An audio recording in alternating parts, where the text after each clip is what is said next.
నామానికి మహిమ కలుగునుగాక. మీకు మీ కుటుంబానికి క్షేమం కలుగునుగాక, సమాధానం కలుగునుగాక. ఆలస్యం మాత్రమే అలక్ష్యం కాదు. వాగ్దానం చేసిన వాడు నమ్మదగిన వాడు కనుక మన నిరీక్షణ విషయమై మన మెప్పుకునినది నిశ్చయముగా పట్టుకుందుము. హెబ్రీయులు 10:23. దేవుని వాగ్దానాలు పొందుకున్న మనం అవి వెంటనే నెరవేరాలని ఆశపడుతూ ఉంటాం. అదేవిధంగా మనం అనుకుంటాము, దేవుడు వాగ్దానం మనకి ఇచ్చారు కాబట్టి ఇక నా జీవితం సాఫీగా సాగిపోతుంది, ఎలాంటి ఇబ్బందులు ఉండవు అని అనుకుంటూ ఉంటారు.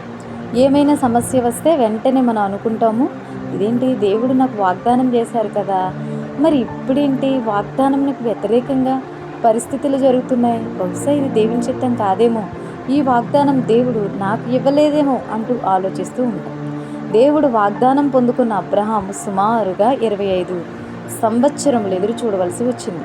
ఈ 25 సంవత్సరాలు కూడా ఎన్నో నిందలు భరించాడు, ఎన్నో అవమానాలు సహించాడు, వాగ్దానములకు వ్యతిరేకంగా ఎన్నో శ్రమలను ఎదుర్కొన్నాడు. అయినప్పటికీ కూడా దేవుడు వాగ్దానం అతని జీవితంలో నెరవేరబడకుండా ఉండలేదు. అబ్రహాము ఆ మాట నమ్మి అతడు ఓర్పుతో సహించి ఆ వాగ్దానం ఫలము పొందెను అని దేవుని వాక్యంలో రాయబడింది. దేవుని వాగ్దానం పొందుకున్న యోసేపు అందరిపై అధికారి అవుతాను అని కలలు ఉండవచ్చు, కానీ తాను కన్న కలలకు వ్యతిరేకంగా బానిసగా అమ్మివేయబడ్డాడు. చెరసాలలో బంధింపబడ్డాడు. ఎన్నో శ్రమలు తర్వాత, ఎన్నో సంవత్సరముల తర్వాత తాను పొందుకున్న వాగ్దానాన్ని తాను స్వతంత్రించుకునగలిగాడు. కాబట్టి దేవుడే గాని మీరు నన్నిక్కడికి పంపలేదు, ఆయన నన్ను ఫరోకు తండ్రిగాను అతని ఇంటి వారికి అందరికీ ప్రభువుగాను ఐగుప్తు దేశం అంతటి మీద ఏలికగాను నియమించెను. గొర్రెల దొడ్డిలో గొర్రెలు మేపుతున్న దావీదును పిలిపించాడు ప్రవక్త అయిన సమూయేలు. దావీదు రాగానే అతనిని అభిషేకించాడు. అందరూ అనుకుని ఉండవచ్చు, దేవుని ప్రవక్తచే అభిషేకింపబడిన దావీదిక రాజు అవుతాడేమో అని.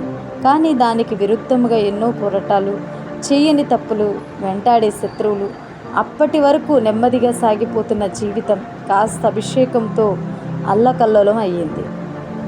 ప్రశాంతంగా ఉన్న జీవితం ప్రాణభయంతో పరుగులు పెట్టే స్థితికి వచ్చింది.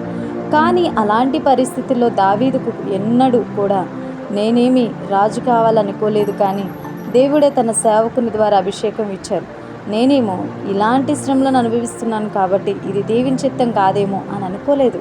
కాబట్టి నీవు నా సేవకుడవు, దావీదుతో ఇలాగూ చెప్పుము, సైన్యములకు అధిపతి యెహోవా నీకు సెలవిచ్చినదేమనగా, గొర్రెల కాపులోనున్న నిన్ను గొర్రెల దొడ్డిలో నుండి తీసి ఇశ్రాయేలీయులను నా జనుల మీద అధిపతిగా నియమించి తిని. ఓ విశ్వాసి, నేడు ఏదైనా విషయంలో దేవుడు నీకు చేసిన వాగ్దానానికి వ్యతిరేకంగా జరుగుతున్న పరిస్థితులను చూసి, దేవుడు నాకు వాగ్దానం ఇవ్వలేదేమో, బహుశా దేవుడు నన్ను మర్చిపోయాడేమో అని ఆలోచిస్తున్నావా? అయితే దేవుడు తాను చేసిన వాగ్దానాన్ని ఎన్నడూ మర్చిపోయేవాడు కాదు. ఆయన ఎన్నడూ మాట తప్పడు, అబద్ధం చెప్పడు. అయ్యో అనవసరముగా వాగ్దానం చేశానే అని పశ్చాత్తాపపడడు. దేవుడు ఇచ్చిన ఏ మాట అయినను ఎన్నడూ నిరర్థకము కాలేదు. అదే విధముగా ఆ మాట నెరవేరకుండా ఆయన యొద్దకు నిష్ఫలముగా చేరలేదు. కాబట్టి నీ చుట్టూ జరుగుతున్న పరిస్థితులను బట్టి కృంగిపోకు. దేవుడు నీ విశ్వాసాన్ని పరీక్షిస్తున్నాడే తప్ప ఆయన వాగ్దానాన్ని వెనక్కి తీసుకోవడం లేదు అని గుర్తెరిగి ప్రభువుపై పూర్తిగా ఆధారపడి విశ్వసించి ఆయన ఇచ్చిన వాగ్దానాన్ని స్వతంత్రించుకో. God bless you all.